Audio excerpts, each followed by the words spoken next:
waxaan hambaliyaynayaa sanad guurada 36aad ee jabhadda wadaniga xoreynta Ogaadeniya ilaahayga nagu soo gaarsiiyay 36aadkeedii ilaahay baa mahad iskale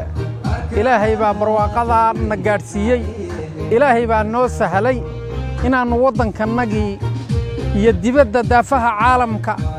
meel walba aanu ka dabaaldegayno aanu ku xusayno annagoo marxalado kala duwan ku soo maray Ogaadeniya gudaheeda waxaan xusuustaa 8 sano oo jeel Ogaadeen ku jiray oo gudaheeda ku xusay baan xusuustaa oo nooceen u xusu jiray waxaan ku xusu jiray caag yar oo caagaga biyaha laga cabba yaa waxaan gelin jiray toosh kaasaan ku xusu jiray sanad gurada 15 August lama dareemi jirin ilaa heer ay gaadhaan godka gudihiisa ay ku ogaadaan dabadhilifka gumaysiga Ethiopia nimankii u shaqayn jiray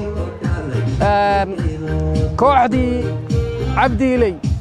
ilaahay ha hanuuniyaan leeyahay nimankii dhibkaan ogaa geystay wali bulshada ku dhex jiraan laakiin waxaan leeyahay hal la iscafiyo midnimada ka muhiimsan wixii dhacay waa dhacay hal la halmaamo malihi cid kastoo shakhsigii dambi ka galay uu og yahay isagay u furan tahay inuu dacweeyo iyo inuu cafiyo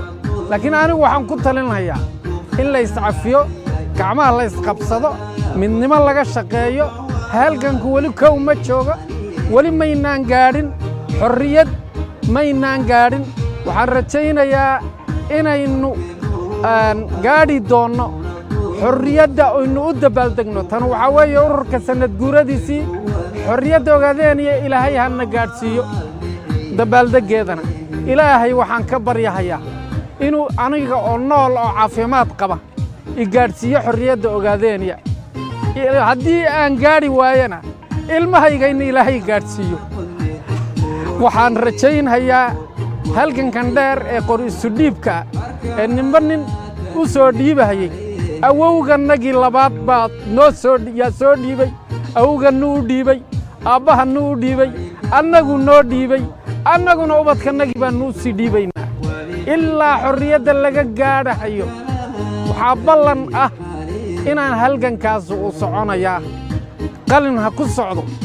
qori ha ku socdo hadal ha ku socdo saxaafad ha ku socdo marnaba ma istaagahayo ilaa xorriyadda Ogaadeniya calanka la sudho kan la taago Ogaadeniya laga taago daafaha caalamka uu ka babbado isagoo xora marnaba ma istaagahayo ilaahay baanan ka baryaynaa ilaahay baanan ku xusaynaa ilaahay baanan ugu xamdiyaynaa ilaahay baanan ku xusuusanaynaa dhibkiina soo gaadhay iyo maanta heerkaannu marayno Ogaadeniya gudaheeda in laga xusahayo taasaa mahad ilaahay lagu xamdiyaa ta kale dadkanaga waxaan u sheegahayaa ama madaxweynaha deegaanka ha noqoto ama ha noqdeen dadka shacabkaba midnimo inaad ogaataan midnimo ogaada dan baa inaga dhaxaysa danteenna inaynu ka shaqaysanno Ethiopia heerkay marayso waan aragnaa xaalad maantana waxaa wax lagu farxaa Ethiopia israamsanaysa meeshii ugu dhibaatada badnayd inay maanta ugu nabadgelyo badan tahay maanta Ethiopia iyo geeska Afrika oo dhanba meesha kaliya ee maanta amni lagu joogo inay tahay Ogaadeniya ilaahay baa xamdiga iskale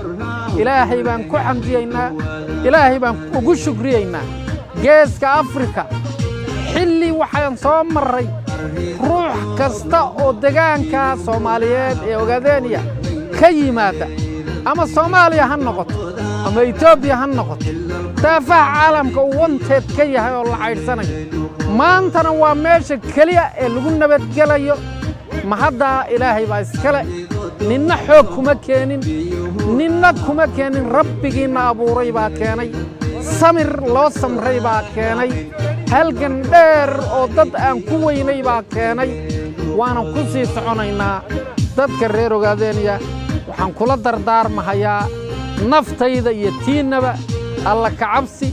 samir badan midnimo in la wada shaqeeyo ama dawlad ha noqoto ama xisbiga oo leh hormuudka u yahay ha noqoto gacmaha la isqabsado ha la wada shaqeeyo Mustafa madaxweynow waxaan kugula dardaarmaynaa dhulkan adaa madaxweyne u ammaanta siyaasaduna way isbedbedelaysaa ummadaas dhibaatada soo martay oo lagaaga sheekeynayn oo adiga ku taabatay qoys ahaan ku taabatay shakhsi ahaan ku taabatay ani taabatay ruux walbana taabatay inaad xusuusnaato dadkaas waxay u baahan yihiin midnimo nabadgelyo ay u baahan yihiin waxay u baahan yihiin walaalnimo iyo deganaansho inay halmaamaan bay u baahan yihiin assalaamu calaykum waraxmatullaahi wabarakaatuh